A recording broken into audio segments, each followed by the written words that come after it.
Today I'll be reading the book Gaston by Kelly DiPucchio with permission by Simon & Schuster.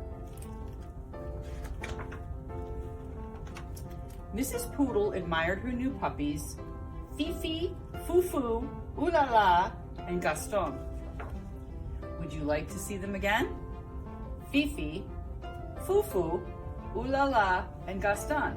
Perfectly precious, aren't they? Mrs. Poodle thought so too. The puppies grew, as puppies do. 3 were no bigger than teacups. The 4th, however, continued to grow and grow until he was the size of a teapot. Mrs. Poodle took pride in teaching her puppies how to be proper pooches. They were taught to sip, never slobber. Good, well done, very nice, nice try. They were taught to yip, never yap. Yip, yip, yip, roof. And they were taught to walk with grace, never race. Tip-toe, tippy-toe, whoa. The puppies were also taught how to look pretty in pink, nibble their kibble, and ride in style. Whatever the lesson, Gaston always worked the hardest, practiced the longest, and smiled the biggest. Mrs. Poodle was very pleased with all her puppies, Fifi, Fufu, Ooh La La, and Gaston. Spring arrived and the proud mother was eager to show off her darlings. She took them to the park for their very first stroll in public. There was much to see. Daffodils, ducklings, dogs. Oh dear, who do we have here? Rocky, Ricky, Bruno, and Antoinette. Would you like to see them again? Rocky, Ricky, Bruno, and Antoinette. This was more than a little awkward. The mothers sized up the pups. The pups sized up one another. It seems there's been a terrible mistake, Mrs. Bulldog said, breaking the silence. Oui, Mrs. Poodle agreed sadly. Whatever shall we do? Mrs. Bulldog could not come up with an answer.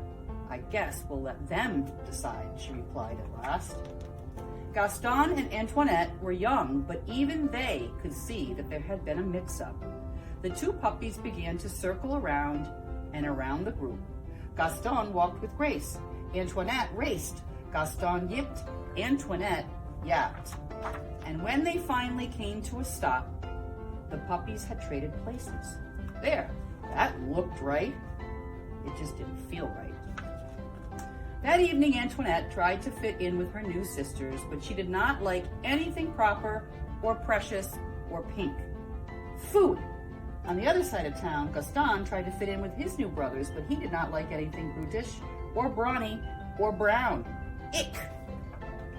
Antoinette and Gaston weren't the only ones who were having a hard time adjusting. The next morning, Mrs. Poodle forgot all about being proper and raced back to the park. Mrs. Bulldog was already there waiting with her burly brood.